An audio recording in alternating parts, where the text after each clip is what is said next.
Lake Placid in the Adirondack Mountains. We're in upstate New York on the eastern coast of the United States of America. And in the center of this city that's twice been the Olympic venue, you saw there the open air speed skating arena from the 28 games and the 48 games. I'm thinking of London there again. But just outside of town is the ice track that is the venue for the sliding sports. And today we start our FIBT World Cup men's skeleton competition, the first of 3 heats here this weekend. And turn to the ice of the man in the shades there, your Olympic champion, John Montgomery. After taking last season off, he is back in action. And David Kurtz, he's chosen a demanding technical track on which to make his return. Very demanding, very technical, and this is one of the longer tracks on tour as well. Here you see the start, bird's eye view here in this point of view. And Alexander Tretikov, who will be racing here today, is a 4.74 push record. And this is where you've got to, once you're on the sled after the explosive start, quiet load, shoulders formed over the front of the sled, get your balance point and get quiet on the sled, because you're going to come up with a tricky curve 3. You'll see many of the athletes bouncing off the left inner walls. You're going through. The idea is to take your hit, settle on the sled back, because you're going through Devil's Den. A lot of time can be lost here. And then you hit the big shady curve. You're going to see athletes looping, maybe oscillating up and top. You've got to stay a straight line through the curve as best you can, because then you hit the lower labyrinth and the very difficult exit of Benham's curve. You're going to see this very tricky straightaway. The chicane goes uphill slightly before you go onto the heart, and that's where you can also lose a lot of time. And then the final 19 curve uphill, slowing down, keeping that profile. And hopefully you have a finish that puts you in the top 10 today after the second heat, so you get to race tomorrow. Well, track record holder Matt Antoine, chatted to him a few minutes ago up at the top, had knee surgery during the summer. He's only been training for about 8 weeks. He's been on the ice now for about 3. So he said the World Championships at the end of the season in St. Moritz, that's the goal. He said, don't expect miracles here today, but we're expecting some fireworks. Certainly, we got 27 athletes in the field. And because of the way that the races are run, habitually, the first heat, everybody gets a run, then the fast 20 go through into the second heat. And that's normally where a World Cup race ends. This weekend is different. The fast is 10 at the end of 2 heats. We'll go into a third and final heat tomorrow in what is a day of almost non-stop track action. We've got women's bobsleigh on Friday, we've got men's 2-man on Friday, and we have the final heat of men's skeleton and women's skeleton as well. So David Kurtz and I are going to be singularly without a voice, I think, by the time we get to the end of tomorrow. So we've got some new names, some very familiar names as well in our 27 starters. Rookies, Olympic and world champions, all mixed in the same pot. And of course, the ice conditions for the skeleton sliders likely to remain very close for the first runner and for the last runner, because the sleds don't destroy the ice as badly as a bobsleigh does. Yes, unlike bobsleigh, the track gets deteriorating pretty quickly after the first 10 sleds, so it's important to be in the first 10 in the draw. And but skeleton, as you say, does less damage. The runners are round, solid steel with milled grooves in the back to give you a little bit of an edge for steering. But other than that, there's no real damage until you hit the sidewall. Then you'll see sprays of ice and debris start to accumulate, and it could affect your placement lower. How about Thomas Dukurs? First start of the season, the first man on ice in the 2012-13 winter season for men's skeleton. Thomas Dukurs, third in last year's World Cup rankings. Let's see what start he had. 4.95. So that's a good getaway. Track record is 4.74. Thomas doesn't have quite the starts of his Superman brother Martin's Dukurs, but he has been working hard in the offseason for the last couple of years and trying to bring those starts down. And when he does, he's a big man, 3 inches taller than his smaller brother, who is clearly the reigning world champion and leader on the board. But Thomas Dukurs, trained by the father, Danis Dukurs, both Martins, and Thomas trained in Sigula, Latvia. And look at this line right down the chicane perfectly in 125.5 kilometers an hour. Thomas Dukurs as a boiler cooker here. 75.5 miles an hour through the chicane. Very neat lines. The Dukurs brothers are both quite long, rangy athletes. They really hold the aerodynamic form well. 53.84. Track record is a 53.53, so only 0.3 of a second away. And unofficially, That 53.53 set by Matt Antoine in the 2011 race here was beaten in training by Frank Rommel. So we'll have to wait and see whether race day brings a new official record to the Lake Placid track. Here you see Thomas exiting off curve 3, barely ticked the wall, just a slight little push from the foot, just kept him level and straight down the center of the track. And look at this. You won't see much better than this from the Benham exit through the chicane. Good speed, good form, good performance, Thomas Dukurs. Well, they build their own sleds. His brother and his father, all part of that. And they're very popular, very in demand. The Russians are all using them. Lots of sliders want the Dukurs sleds, the Bromley runner combination. Austria's Matthias Guggenberger, top 10 in the World Cup rankings, go into a random draw for the race start, and he gets second out of the shed. 28 years old now, soldier from Innsbruck in Austria. And there you see Martin Rettel, the coach, 2002 silver medalist at the 2002 games in Salt Lake. Matthias at 5:09 start. He's not going to be carrying the same kind of aerodynamics as Thomas Dukurs. We'll see how he holds up. He's been inconsistent on the World Cup Tour last year, even in the Olympic Games in 2010. And he's got a lot to prove to Coach Rettel and the Austrians. And this is a hopeful breakout here for Matthias Guggenberger.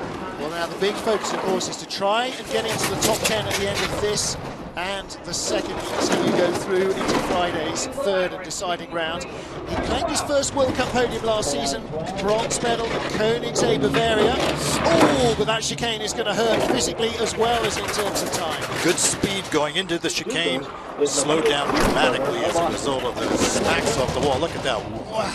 A second and 37 hundredths off of the pace of Thomas Dukurs, now a second and a half. Well, that is a time that is going to see him struggle to stay in the top 20. Not a great start to the season for Matthias Guggenberger. Yep, and one of the nightmares that people face on this track, although you may train all week, ice is a little faster on race day, and when you exit Benham's Bend and go through the chicane, you've got to be in perfect condition, otherwise you die. And here it is, coming down the short straightaway, coming into curve. Looks like we're going backwards there, but here we come. Right down on Benham's Bend. The exit. Look, he hit the wall even before the exit. That drove him into the left straight up wall, hit the curve, dragging his feet, trying to straighten out. Not a bad recovery, but he lost his speed exiting Benham's Bend. Well, there he is in the shed beside us. He is weighed, the sled is weighed individually and then together. You can't be below a certain weight, you can't be above a certain weight either. You can't exceed 115 kilos, man and sled, and otherwise tough. You're disqualified. That yeah. means I'd have to slide on a 9-kilo sled. Well, they have a minimum weight sled for the big oafs like yourself, and sorry about that. Now. And fair comment. Yeah, well, here we go. Alexander Krekel. Yeah. For the deep German team. You won't see Sandra Selicki or any of the others other than Frank Rommel now on this tour. So interesting to see how Alexander Krekel done, although he has competed on the World Cup before. Yeah, he came in as a rookie. There was 2 rookies out of 3 Germans. Rommel was the only one who had ever slid World Cup before in last year's World Cup team. So Krekel at least has 1 year of experience, but they do have another full rookie making his first World Cup start as part of the German lineup. There was quite a lot of retirements over the summer. Sandra Stielicke is still sliding, but the likes of Miki Halilovic have retired. So the Germans are in a big phase where new young blood is coming through hard and fast. Took a nice safe line through Shady. Some of the more athletes will take a high line towards the exit and get some propulsion out. But he's looking pretty smooth. 120.3 kilometers per hour. Excellent speed. Last year's 2011's Junior World Champion, Krekel. And he was a standout in the Intercontinental Cup, but before that, the Europa Cup, the second and third tier of sliding. Europa Cup or America's Cup is where the athletes start, and then they work their way, hopefully, up the order. He's in second place, but 67 hundredths behind. There's a lot of room for others to come in there. Yeah, you saw Coach Jens Mueller not too particularly pleased. This is what you're going to see maybe throughout the day. The exit of curve 3 drives you into the wall. You either take a slight tap and move on, or you get hung up, oversteer, overcorrect out, drag your feet, and you lose your early speed. He had a good start, 498, and he's 300s behind Thomas Dukurs. But he came down 67 hundredths behind, so not the run he wanted. But again, only his second time on this track. It's Thursday lunchtime here, just 10 after 1 local time, so it's a fairly quiet crowd.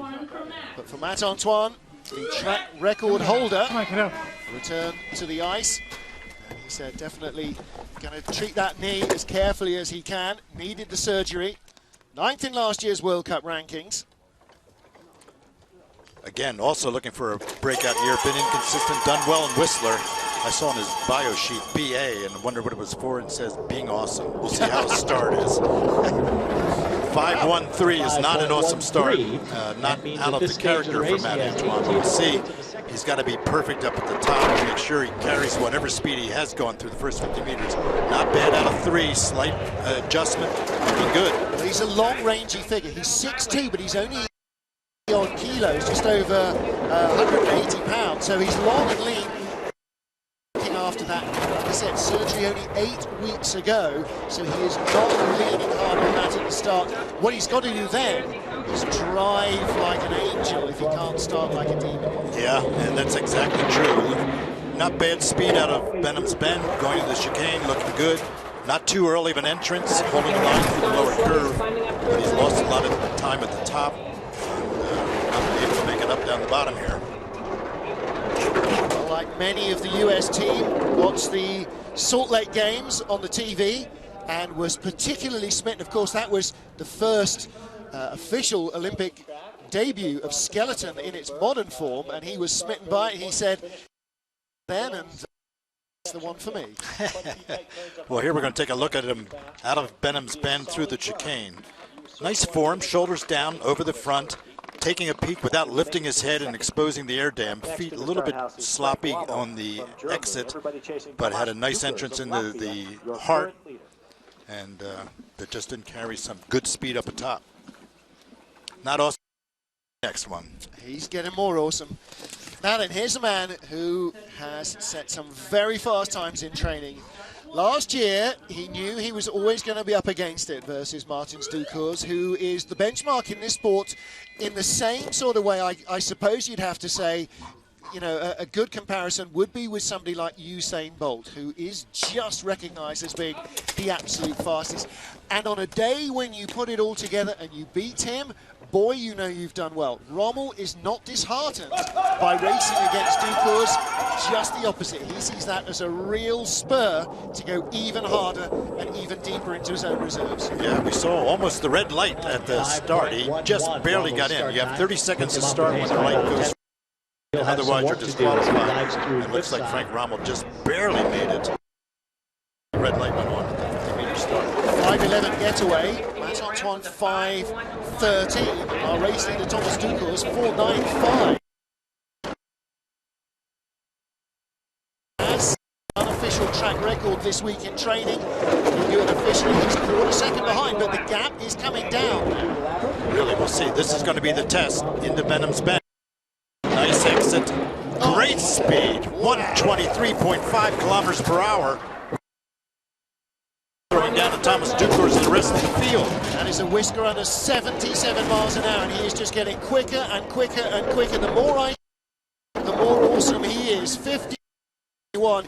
Yeah, no wonder Jens Muller is applauding at that. That's as emotional as you'll see Jens Muller, so he must be very pleased with the run of Frank Rommel. He went out to over a quarter of a second behind before he got to Shady, drove himself superbly off Shady. Here we see it. Look at this. Nice line. He's taking the high line for the exit that gives him the propulsion down. Watch this. There you go. And the exit of that, holding that good line through Shady, gave him all the speed he had here, and he held it. What an excellent exit. This is a very tricky with a kink in the curve. Nice feed. Look at this. Look at that speed. 123.5 kilometers an hour. 2 kilometers an hour ahead of the pack so far. That's going to be hard to beat. Okay, now there is Frank Rommel in the weighing shed. Scheduled next to have Alexander Tretikov on the ice, and behind him will be Superman. He's our world champion. He is our World Cup champion. He's our Europa Cup champion, our European champion. Oh, and a skid from Tretikov, just skates off and just makes it onto the saddle. But look at that start, 4:82. Well, great 50-meter time, but again, when you make an error like that, it costs you all that forward propulsion. Not all of it, of course, but for a blistering start from Alexander Tretikov to lose that early advantage that he always has is going to cause him some trouble. And he has been inconsistent on the tour. And this is, the Russians are counting on him heavily, of course, for Sochi in 2014. And with the new coach, Billy Schneider, and using some of the Dukurs equipment, they're helping the Russians. Look at this. He's coming down. This is going to make it or break it. He doesn't have the speed of Frank Rommel. Rommel's going to be the leader. Will he be in front of Thomas Dukurs in second? I don't think he will. He's 12 hundredths behind 100th in front of Thomas Dukurs. He is. No, he's back down to third spot. 2 tenths back, 53.91. Well, you know, everybody speaks, but he's 2 tenths off our leader, Frank Rommel. Silver medal in the World Championships here in February. He took silver, of course, in the bronze in the Olympic Games. But the start is so powerful in this man. And look, final step. Oh, he didn't have a final step. Yeah. You see, he was loading onto the sled before he got his last step in. And then, of course, that wasn't his only problem. Dragging on the wall with his shoulder, the lower bunk, it makes. Yeah. Well, that was unusual, and again, that is just kind of a lack of race fitness and not quite used to it. There he is, right outside our window.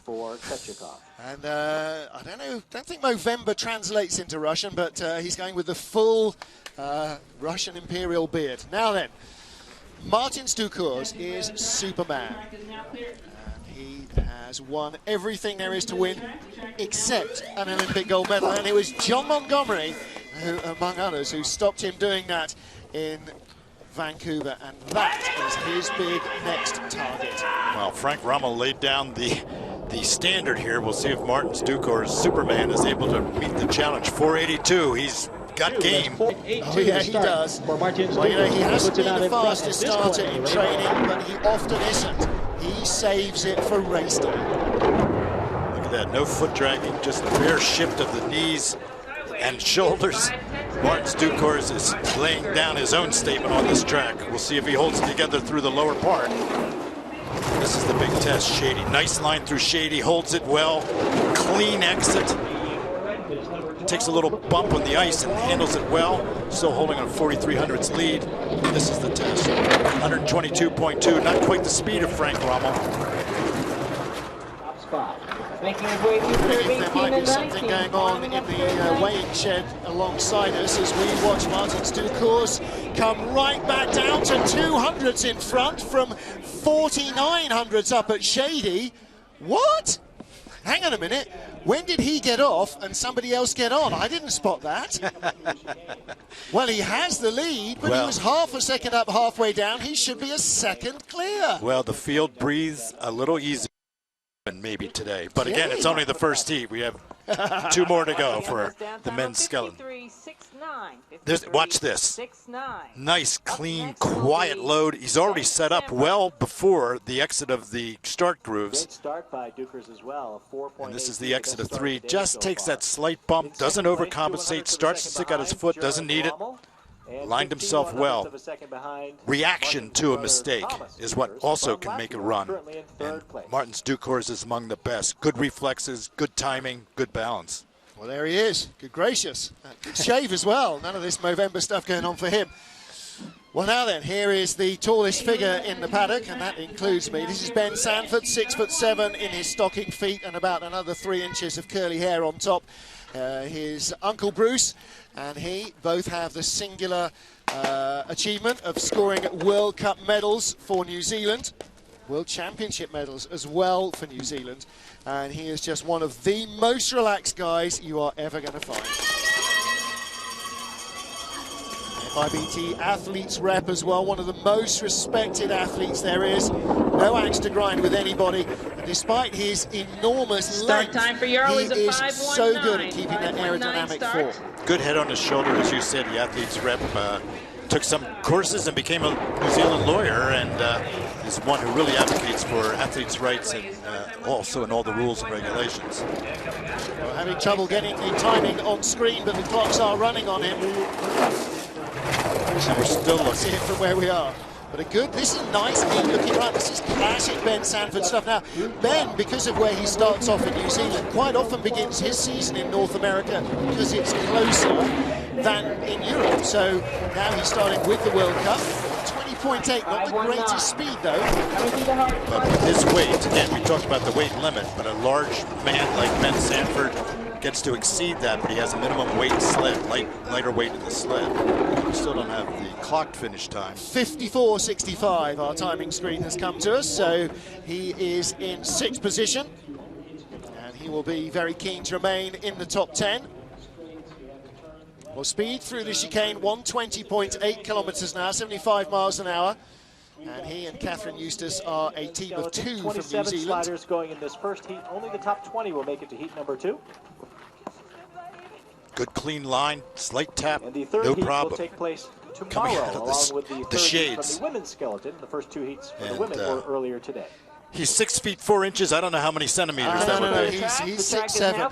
He's 6'7". Oh yeah, he's properly tall. And as you see, that's before you count the hair in. And the hair has got to be a factor. Well, he doesn't look overjoyed with that run, but actually it was solid. Now, what about Kristen Bromley? Dr. Ice just turned 40 this year, so this is now his 17th consecutive season as a British skeleton slider at World Cup level. Former world champion twice. He's been the World Cup champion. He's been European champion as well. And his aim is still to try and win Olympic gold at Sochi in 2014. Yeah, that looks like the splash or the climax of a brilliant career. And of course, Bromley, Dr. Ice, Bromley Enterprises, the sled builders used by many of the athletes here. Also now just engaged in the Paralympic program for the FIBT to build some sleds, and led by brother Richard Bromley. And the sleds, the equipment, but also the athletic mentality and state of mind is something that really goes on. I'm sorry, there seems to be an issue down at the weight scales, which are right in front of us. We're actually down at the finish here. 121.5, that's very good speed. Yeah. Second quickest, that's as quick as Thomas Dukurs. And he is in 6th place, climbing back up the order, but a long way adrift. Lost time at the top part of the track, brought it back later on down, 54.45. There's his partner, Shelley Rudman. Their daughter, Ella, is here with them. This will be her last year on tour. Ella, that is, not Shelley. She's 4 now, and so, you know, heading up to 5 years old, and that's when she'll be starting school. So this time next year, she'll be watching on TV. But, yeah, he's got some... Look at those lime green shoes. Some moves for an old fella. Well, startling. Actually, it helps us to narrate and observe the moves that he has going down the track, those fluorescent green shoes. But here he is coming out of Benham's Bend. Look at this. Dr. Ice right on the mark. The toes and the knees quite wide apart, and that's an old school sort of sliding. It's not the heels together, but yeah, it does make it very easy for him to see and replay exactly what the toes are doing. And unadulterated by shoe glue there either. Well, yeah, there was a little bit at the bottom. Nice drag. There you go. Now, our 10th starter is John Fairbairn of Canada, 28-year-old, born in London, Ontario, now lives Calgary, Alberta, which is the home, of course, of Canadian sliding. Mechanical engineer, former track athlete with the University of Calgary. Good start, quickly, quiet on the sled. 5:08. Slowing down a bit, and of course off the pace. He's going to need a miracle run here to stay in the top 5. 5:08 is not a bad start at all. Kristen Bromley just came off an 18, Ben Sandford off at 19, but the really quick bunnies, 4:82. So apart from Tretikov and Martis Dukurs, everybody else is giving away, heading on for a quarter of a second at the start for those guys. Yes, and of course the Canadian program is so deep. They have a great sled building program by SAIT, the technology company located in Calgary, building their sleds for the skeleton team. 119.5, not bad speed. May not keep them in the top 5. Making his way through the hard waiting room. Great things the Canadians have, of course. They have the Calgary track and Whistler, but they've got a big ice house in Calgary as well. You can have it iced all year long. They practice starts. They are on ice sprinting the whole time, whereas a lot of others will be on a dry track. And you can see got the Movember mustache going on there. It's a big thing to connect. Wait till you see the bobsledders. Oh, I tell you what, some of them look like they're Edwardian gentlemen already. I think they may have taken a bit of a head start running up. Yeah, liking that. You see, once you popped, you can't stop. Well, he didn't scratch it. He was keeping it off the ice. As we've seen before, some of the chin guards are right down on the ice. Keeps his shoulders well. Nice line into the lower heart. Shoulders still, head still. Good form. Well, I tell you, he's got a better tash on the front of the helmet than he has on the front of the face, but not doing too badly. 10 of our 27 athletes safely down. Martin Dukurs leads the field by a whisker. 200ths of a second ahead of Frank Rommel. Thomas Dukurs lies third. 17 still to come here in Lake Placid.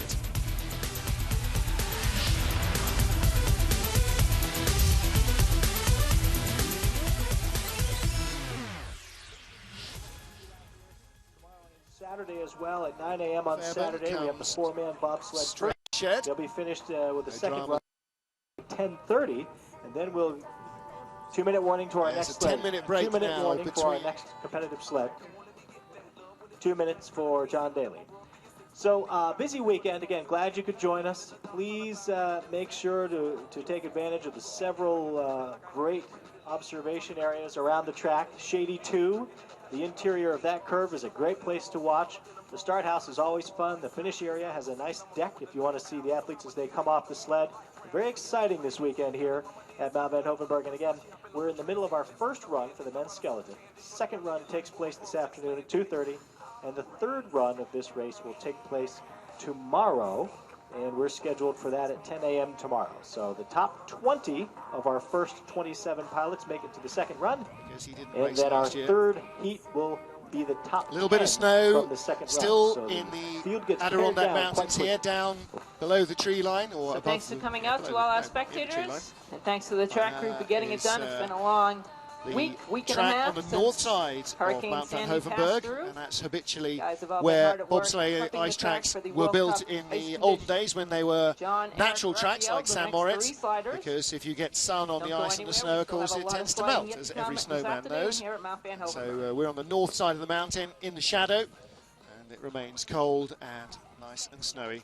Looking down there at the finish area, the old track, that concrete channel set in the ground. That has seen an awful lot of skin and an awful lot of brain cells expended trying to get the better of it.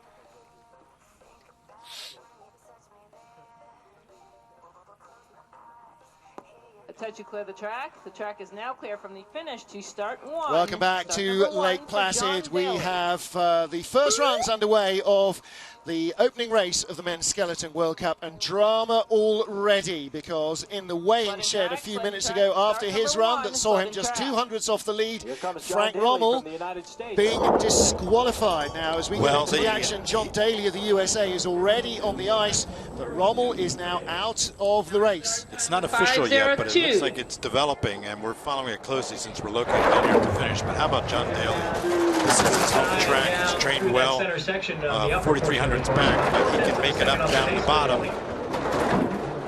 Born in Long Island, comes from Smithtown, New York. He's a home state boy as well. John had such an up and down season last year. It just looked like Lady Luck had it in for him. Every time he turned around, he got kicked in the teeth. So much speed and so little good fortune going with it. It was just unreal. Well, we've lost the picture down here. There we go, back. But his start was not his best either. A 5:09 start, and that's not going to get him where he needs to be on this track. Again, that's one of the strong suits last year. 54.39 slide. There's Coach Tuffy Latour.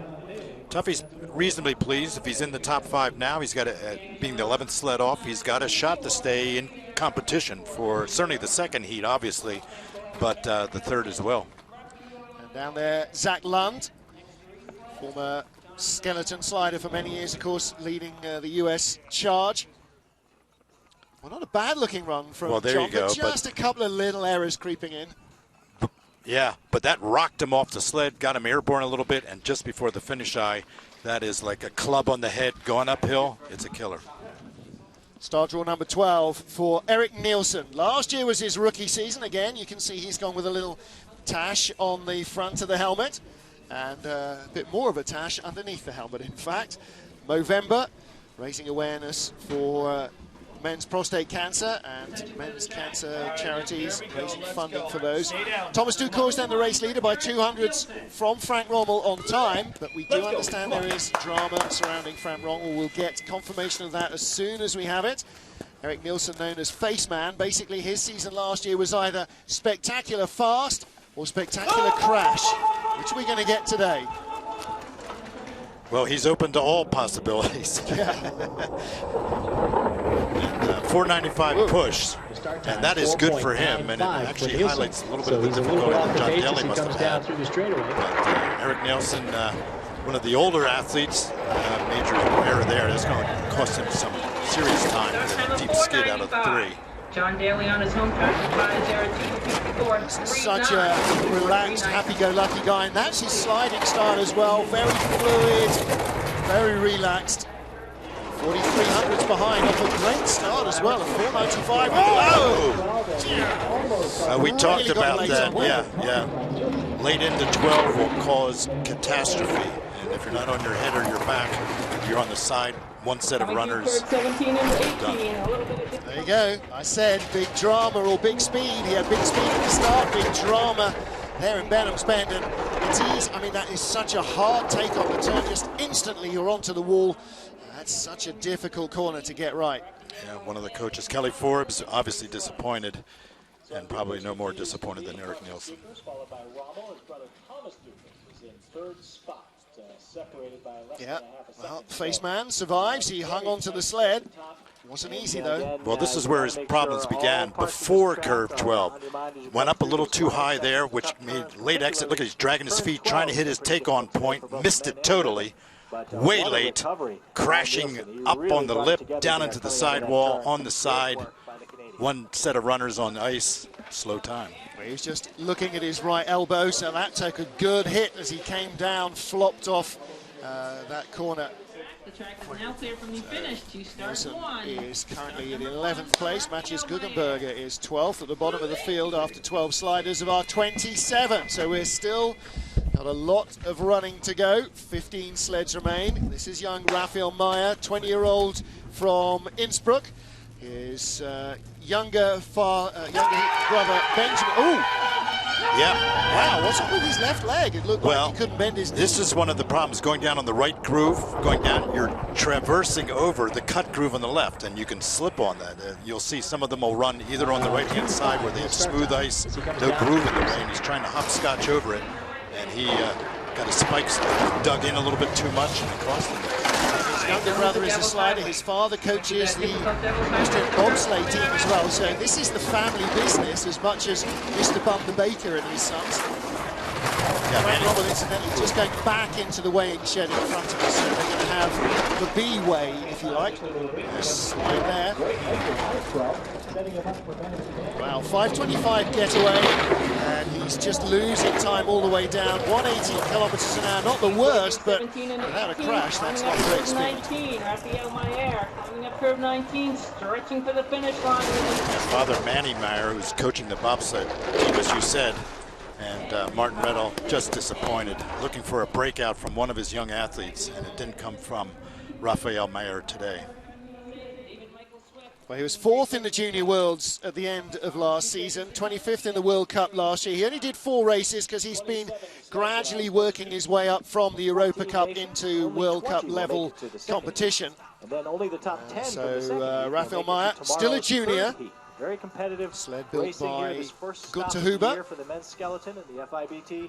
Nice exit there. Again, classic Austrian, heels together, arms pinned in, aerodynamics above all else. And the Austrian line is always to take the high line, aggressive line in, certainly in the big curve like Shady. And he was down lower, a little more cautious line. Not the line that I think Coach Martin Reddell. Head first Ed. This is Ed Smith of Great Britain, and his sled called Thor. He's on a BlackRock sled. Ed came out to the World Championships in February to support the British team and to just get a feel for the big experience, because this is his World Cup debut. 3rd in last year's Intercontinental Cup. He's a former swimmer and weightlifter. athlete. Yeah, and the Intercontinental Cup is the second tier, just below the World Cup level, and it is a breeding ground for a lot of these young athletes. And there's excellent competition on all the same tracks that the World Cup Tour goes on. And these athletes can emerge very quickly onto the World Cup scene. If you're good enough to be in the medal positions in ICC, you're definitely good enough to race in the World Cup. Ed's been waiting patiently all summer for his break. Decent start, 5:08, but he's drifting away now. 12th position, 1:19.1, not bad speed. That should maybe cement him in the top 12 at the bottom of the run. Lines down through the heart. Nice take on.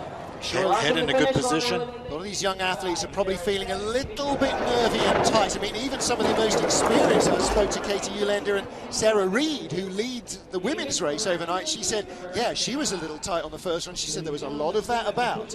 55.07. Welcome to World Cup racing. Head first, Ed. And like many of these athletes, if you're on Twitter, you can follow these guys and see what goes on behind the scenes. They're all very keen on tweeting their life on the road. It's a great tool to follow what an athlete goes through. Good run through Shady. Nice lines through Shady. Clean exit. Wasn't the fast line, but it was the safe line. So when you're this young, rookie season, first World Cup event, you want to take the safe line, no major mistakes, and live to slide another heat, another day. So there is Ed. Sled is Thor. I don't think Ed's that Thor, though, if he gets off it. So here we go. Very late gag. I promise no more of those for the rest of the season. I've got it out of my system now. Kyle Chess of the USA, another of the young, up-and-coming American sliders. See what he's got at the start. Fast start, 4.82. Anything sub 5 seconds is good here. Well, 5:07, not bad for Matt. I mean for Kyle, and he has more of the experienced classic lines as far as the sliding technique goes. He knows this track well. Yeah. Comes from where is he? Lake Placid, New York. Yeah. So he's very much the homeboy. He's using a Valsa sled. Some different equipment from some of his teammates. Out to 10th place at the moment. He's got to keep it together down here. Here it comes, out of Benham's Bend, head down, straight line, fairly decent speed, 120.9 kilometers per hour. Yeah, that was a good run through the chicane as well, David. He kept all that speed on board. He's up to 9th place now. Oh. Those kind of hits before the finish line. All the same, that's an 8th fastest run. That's good stuff. That could well leave him in the top 10 at the end of these runs.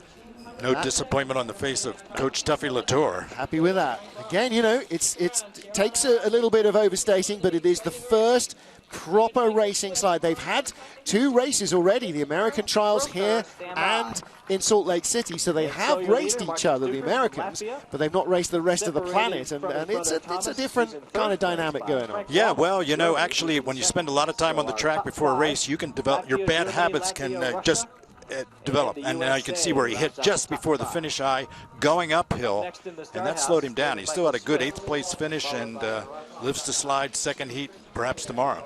Great view inside. There's Kyle. The sled gets weighed and the athlete separately, and another brand new slider. This is Dave Swift. Now, he has not started in a World Cup race before, so again, look, you can just see he's a little nervy and twitchy. I'm Martin Haven, alongside me David Kurtz, and David, you must remember your first race as if it was yesterday. Well, unfortunately, I've lost too many brain cells in this sport to remember the first run, but I actually wrote an article about it, and I thought I was dead, and it turned out I was only in Big Shady Curve, and it was like being in a 1-20-second car crash. But anyway, this young athlete, David Swift, is really coming onto the scene. He was nervous, I think, almost like a skittish thoroughbred in the starting gate. Well, that's a good-looking start. 4.92. That is a very quick getaway. Yeah, quiet on the sled. What a start. Got himself away from the blocks, got himself laid down nice and comfortably. Nice, smooth run down to corner 3 and 4. I'm afraid our pictures down here are playing up. We are not seeing anything, but the times are showing he is still in the top half dozen. And if he can finish his first run in a World Cup race inside the top 10, then all of those nerves will just drain away and he will be so relaxed at what's going on. Yeah, we could do like Ronald Reagan used to do in radio broadcasts of baseball games. He just called it not seeing what was going on, but we'll be a little more professional than that. No offense. 13th place at the moment, just a second away. And comes across the line, 51.47. So, whoa. Okay, we didn't see it. What happened at the bottom there? 55.93 as he gets to the finish line, and that's drifted away to last in the field, 2.2 seconds back. Oh, here we're back. We have pictures back again. Well, it was a swift start, but after that, I'm afraid it kind of headed south. Well, here's the start, trying to burn off all that pent-up energy. First start, rookie season, heading on to the World Cup. Look at those quads. Boy, no wonder he's quick at the start. Yeah. Well, we can see now, looks like he's had some major problems all the way down the track. Obviously, his finish time reflects that. Look at that. Although his feet are spread, he didn't have the balance going into that curve, and I think that probably caused him difficulties into 12 and out. Start 1 for Hiratsu. Well, there is Dave Smith, first and definitely not the last World Cup race for him. If he finishes in the top 20, he will go again in Heat 2, and that's what he's got to be looking for now. As Hiratsu Takahashi gets ready at the top of the track now. He and teammate Shinsuke Tayama both produced sparks of real brilliance last year. Some really good quick runs, but it's lack of experience on the ice, lack of experience on the tracks that inevitably caught up with them eventually. 5:08 getaway, again, that's a pretty decent start. They've both got good speed, and they're both learning, and with Katsuhiro Koshi motivating them, I think Japan and their men's program have got a really good future with these two guys. I think you're correct, and I think Kazuhiro Koshi, longtime veteran of Japan, excellent coach, on top of the equipment, low entrance into there, safe line, slow line, and with Kazuhiro Koshi as a coach, I think they're going to develop and maybe actually reach their peak for the 2014 games in Sochi. 119.5 kilometers per hour, not bad speed. 12th place at the moment, so again, good first run, and if he can put in another neat and tidy exit there, another neat and tidy second run, he'll be a very happy boy. That was a good-looking run, 54.91.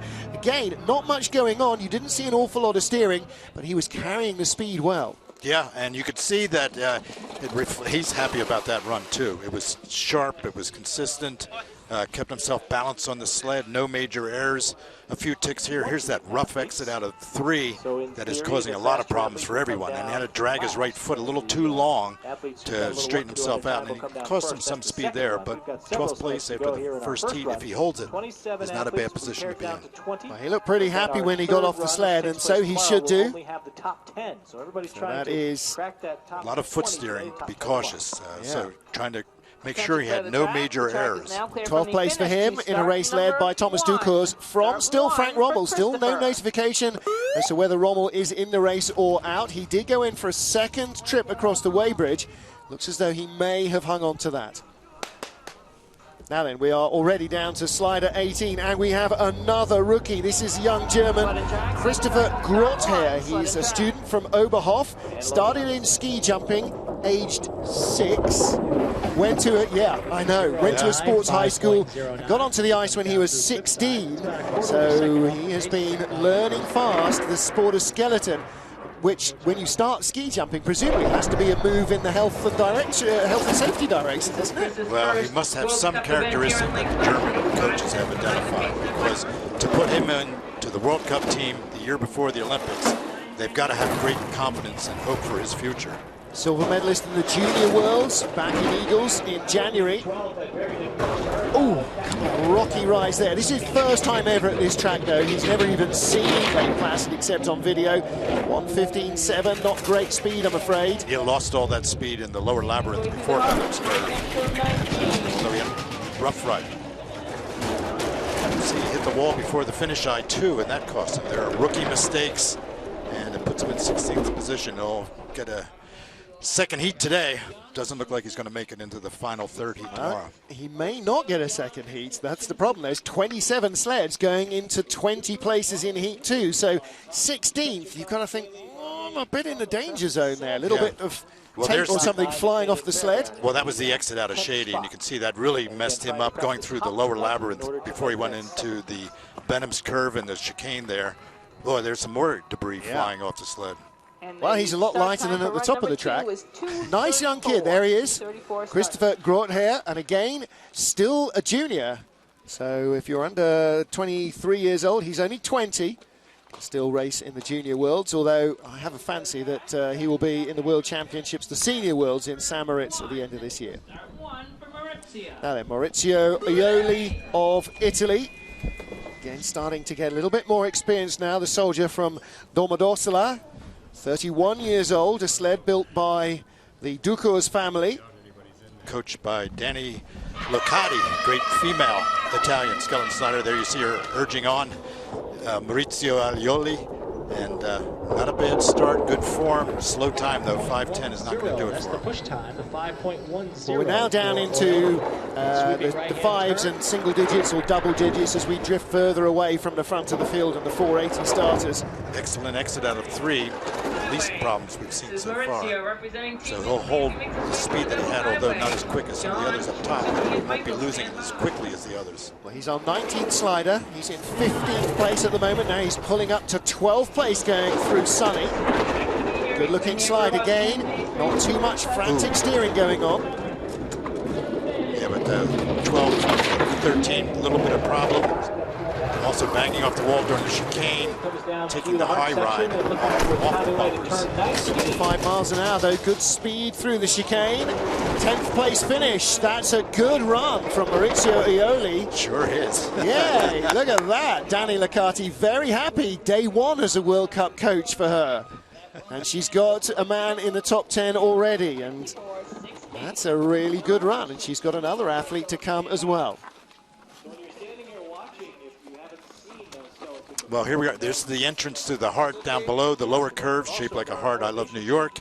And feet off the ice, not bad for a young slider and coached by Dani Loccati. Looks like he's going to hold his own. This is very promising for the Italian skeleton. Look at his head buried there. Yeah.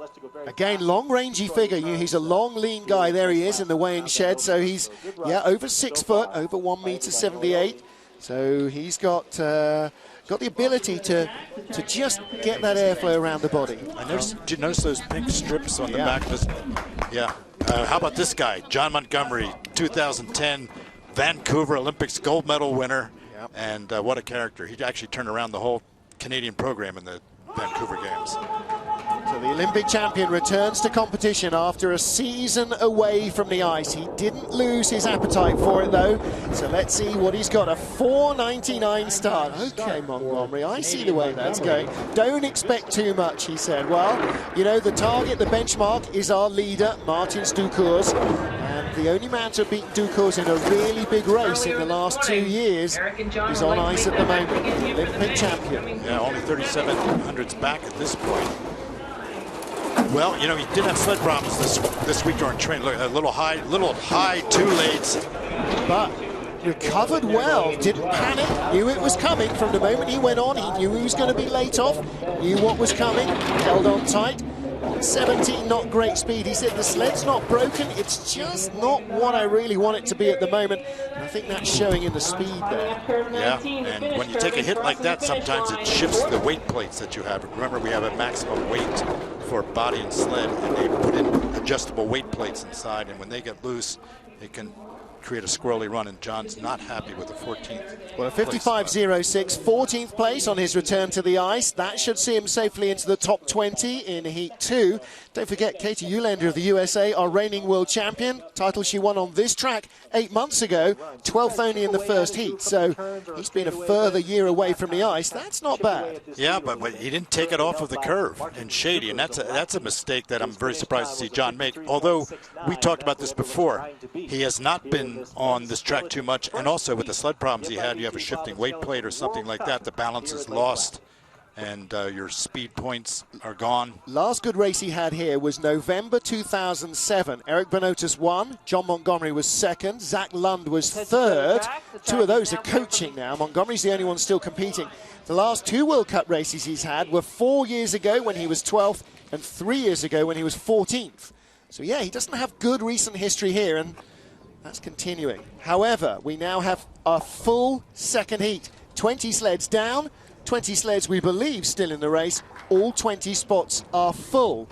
So for the remaining 7, it is go fast or go home. Shinsuke Teiyama of Japan, the first to face the challenge.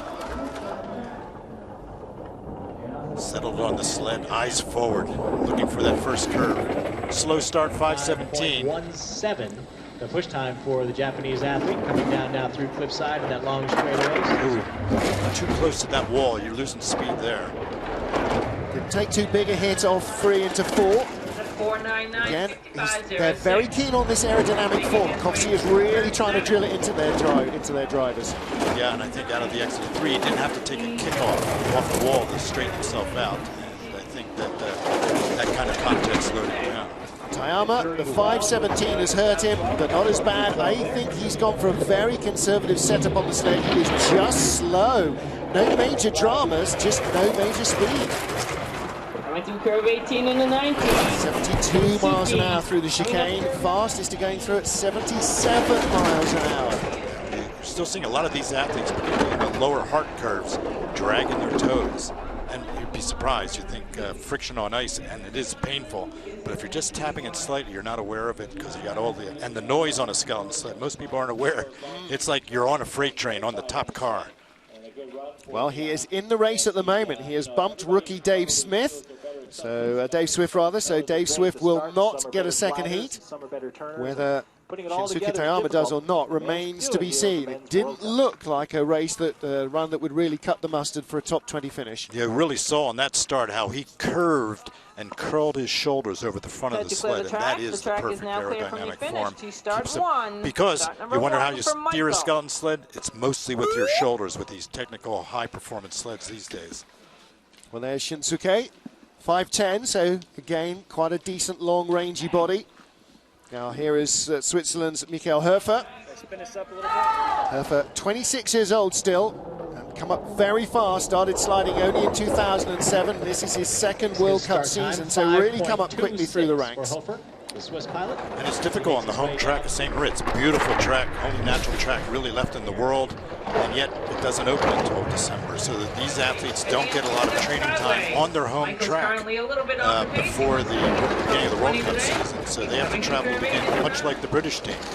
There's no home track in Great Britain, of course, and Lillehammer and Eagles where they train, but it's difficult with no home track. And the Swiss are really trying to establish themselves going into the 2014 games. And Michael Hofer struggling here. Wow, 1:16.4, no quicker than Shinsuke Teiyama, so he's going to be right down at the bottom of the pile. Only 22nd, quickest time at the moment. And he too goes in front of Dave Smith of Great Britain, Dave Swift of Great Britain. Sorry, Ed Smith, it's not you, it's Dave Swift. Michael Hofer then 21st, but out of the race as well. Well, 5:26. Now, you know, if we take a look head on as he comes towards us through the chicane, look at his runners. See how flat they are compared to the curvature underneath of most sliders. They're almost completely flat, and that suggests to me a slider who needs control because he's not sure about the track at all. Well, you're right, and of course, no real major errors, but no real big speed too, yeah. And you can see it right there at the exit of Ben and Ben. Long flat runners cause more drag, and they make you go slowly. Holding the sled is Mickey Grumberger, and just about to mount it is Ander Mirambel, the man from Barcelona, the Catalan slider for Spain. And just chatting to him this afternoon lunch break, he said had a really good summer training. He trains with one of the big football clubs in Barcelona. Spends a lot of time with their players in the fitness room. And he's one of the more popular athletes on tour. Very friendly, everyone enjoys his company. He's supportive of everyone else. Little rough adjustment on the sled. Once you're in those grooves, you do not want to be moving too much because then you have lateral friction on the sides of the runners, which is only during those first 50 meters start. And You've got to get quiet on the sled much quicker than that. He's way too wide facing into the Devil's Highway. 0.76 behind, so this sees him just inside the top 20. Of course, it's at this stage of his career, that's the big target, breaking into the top 20 on a regular basis. And he's spent a lot of time here in Lake Placid. He has trained well here. It's one of the features of the Lake Placid track. They open it up for international training for just about everybody. He was high going into Benham's Bend. Not bad speed. I was surprised that he took the high line and had a very clean shot. Well, he's just inside the top 20 still, 20th place at the moment. He's clawed his way back in, a little rub there. Let's see what he's got to the line. 55-45, 20th place. So that cuts Shinsuke Tayama, Michael Herford of Switzerland, and David Swift of Great Britain. Yeah, not overjoyed with that, but if it gets him into the 20, if he can stay in the 20, then in hindsight it'll feel a little better. Well, you're talking. See on the replay, Mirabel coming through the chicane. You're going to see here quite again a popular athlete, but he's got to tweak it up, and he is on the bubble now with his sleds behind him. In fact, we are hearing now that he is not 20th, he is 19. Frank Rommel has been disqualified. This is his first weighing. We saw him go in again to get weighed a second time. And Frank Rommel, we now hear from the race jury, has been disqualified. So we have Martins and Thomas Dukurs first and second. Don't know if he was over or underweight. Either way, there is a limit. Now then, so that's a chance for somebody else to get in. Giovanni Molisano, perhaps, from Italy, again with that little moustache on the front of the helmet. 27-year-old Carabinieri. Yeah, I don't think Rommel was underweight on this. It must have been overweight, we think. We're only speculating here. And, it's a great start. they actually give you some time in the snow conditions, although there's not much here. You get a snow in your spikes, you get a chance to scrape out the snow that you might have accumulated. Although we saw with some of the German athletes, they were losing tape and equipment, shedding it before they got to the Last time I saw Frank Rommel disqualified was third place in a race in Germany in his rookie season, and he was disqualified for what he almost did today, which was not beating the start count down to 0. It was adjudged that he didn't break the start beam before the clock got down to 0, and he was tossed from the podium for that. He was in the second and deciding run, so he was literally on the podium when they kicked, because he was the third last guy to go, and lost the spot for that. But it is a weighing issue this time. You've got to be careful on the scales in Lake Placid. I've checked them out myself. They weigh differently from one end to the other. You've got to be aware of things like that. If you're talking about a few ounces, half a kilo, it can make a difference to where you stand and where you put your sled, whether you're over or under. Well, there's been bits of tape shed off various sleds, David. It looks like Giovanni Molisano managed to find a piece. Well, I saw it fly up in the air. There it is. You can see it right over the timing line. And I think that came off of one of the German sleds after Rommel. And once again, run number 2. We saw a couple of people shedding bits of tape left, right, and centre. Giovanni currently shown 21st place on our timing screens, but Frank Rommel is still shown as second place. And if his disqualification is confirmed, look at that, those lads, he could be a bobsled athlete. They must be looking at him with envious eyes in the Italian program. And the second of our Swiss sliders starts number 25, Lucas Kummer. Again, young guy, still struggling really to get into the top 20 on a regular basis. Yeah, I wasn't sure if he was serious about the sport when he first started, law student no less, and trying to divide his time between his studies and competing on a world-class sport. But, and again, there is no home track in Switzerland. St. Moritz track is not open in time for them to train on before the World Cup season. So they're at a clear disadvantage. But Lucas Kummer is a dedicated, determined guy. He's trying to keep all this program together, along with Barbara Hosch. And very low line through shading. Well, in this field, he's a bit of a flyweight as well. He's only 67 kilos, which is very light indeed. 148 pounds, just 5'5", 1 meter 65. So actually, even in the women's field, he would not be a big athlete. He is really diminutive. I mean, you look at some of the guys here that are, getting up towards 3 figures in kilos, over 200 pounds. He's giving a lot away because the lighter you are, you want to weight yourself and your sled to the maximum. You do. Because the heavier the weight, the faster it will accelerate under the effect of gravity. I think that's so he's pushing a heavy sled because he's a light dude. Yeah, and he may even actually have a lighter sled than he could have to reach the maximum of 115 kilos, because you got to push a heavy sled when you're that small too. The other thing is you got to lift it off the darn ground. Yeah, that's not the easiest thing. Yeah, I mean, the way he lifted that sled up, it's not close to the 115 kilo limit. So there he rocked out of the exit of 3, way over shifting, trying to counteract that bang out of 3.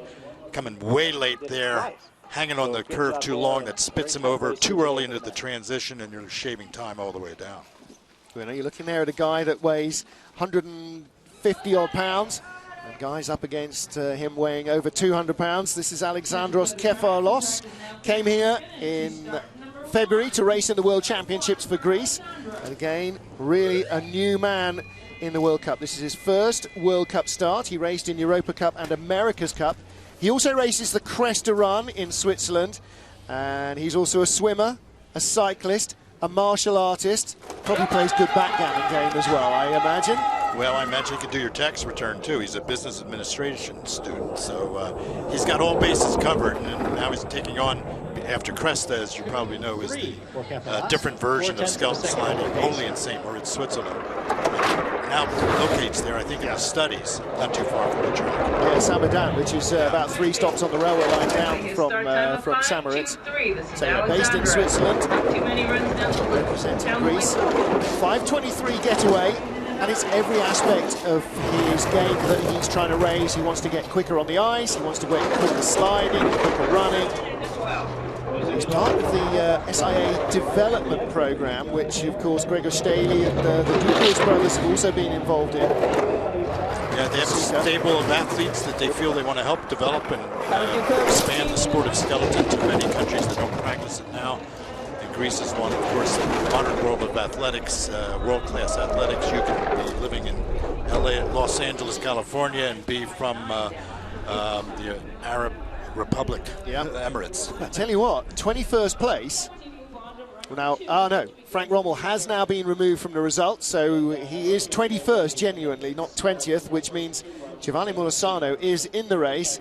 And unfortunately, Alexandros Kefalas just missed out, and by only 7/100ths of a second. So actually, for his first ever World Cup start, he is very close to making the cut. That's a really good first run. Yeah, you can see he's really smooth, but however, he's close to the sidewall on many of those straightaways, and all the debris at this point in the race, with 23 sleds already down, 25 sleds all the way down, all that debris on the sidewall just slows you down. It's tiny little chips of ice, but we're talking about 100ths of a second. Tiny little chips make a difference.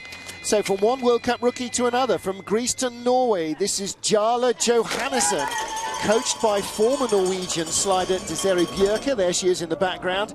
Last time there was a male slider for Norway in the Skeleton World Cup was over a decade ago. So Johannesson is the grassroots renaissance of ice sliding in Norway. Well, you know, the Norwegian Federation is getting much more back into the scene. You know, really when the 94 games were in Lillehammer, the Norwegian Olympic Committee would not allow bobsled or skeleton, well, there was no skeleton at the time, unless they finished or ranked high on the World Cup circuit. And they missed an opportunity to build the program. But they have new leadership now on the Norwegian Federation, and they're really starting to recruit athletes and train hard on the track. Lillehammer, which has remained open, it's a great training facility. Very new to this track, as you can see, he is in not quite panic mode, but in damage limitation all the way down. Because Dave, you're not going to learn anything if you crash off corner 3. If you make it all the way down, you learn a little bit more. But it's been leg splayed, and that stops the sled yawing about left to right, and it's been all about trying to contain the accident and stop it happening to him. And as a result, he gets down safely, not fast, but safely. 58.21 slide, and that leaves him in 26th position of the 26 sliders that are in the field. So 2.5 seconds behind the 25th place finish so far, David Swift. So, you know, he's being safe, but he's just dragging his feet. Look at that. He's got anchors there. But again, you know, he's only had a couple of seasons on the ice and never been to this place before. Okay, David Swift hasn't raced here before either, but he's got more experience of ice tracks, full stop. And Jala, nice young guy, tall guy as well. He's going to be one of the big athletes on tour, 90 kilos, 198 pounds, 6'2". But here is the man still, and I seem to remember saying this before, that they're all trying to beat Martins Dukurs of Latvia, our world champion, World Cup champion and European champion. He leads the race after the first heat by 1500ths from his own brother. It is Latvia 1-2. Alexander Tretikov, the Russian rocket, lies third. And it was certainly a run that Martins Dukurs will look at and think, well, that needs a bit of tidying up. Yeah, quite a separation between third place and fourth place. John Daly from the USA. Yeah. A half a second. So it may be hard to crack the top 3 on the second heat, but then again, there's likely a third heat tomorrow. Well, we're looking at the top 10 going through into a third heat tomorrow as well after heat 2. So that is our first heat completed, starting with 27 athletes, and the fast 20 will go through. And that includes the likes of rookie Ed Smith and Christopher Gautier, and also Giovanni Mulisano. He will be first off the top of the ice when we go 20 down to 1. From 21st on down, Alexandros Kefalas 700ths away from making the cut in his first ever World Cup start. And Frank Rommel disqualified. We'll try and get a little more detail on that before we return with our second heat action from the men's skeleton season opener here in Lake Placid.